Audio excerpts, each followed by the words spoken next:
والضحى والليل إذا سجى ما ودعك ربك وما قلى وللآخرة خير لك من الأولى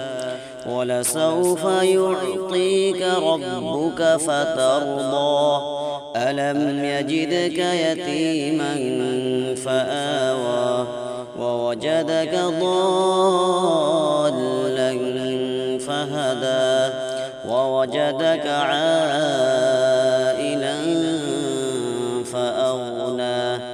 فأما اليتيم فلا تقهر وأما السائل فلا تنهر وأما بنعمة ربك فحدث صدق الله العظيم.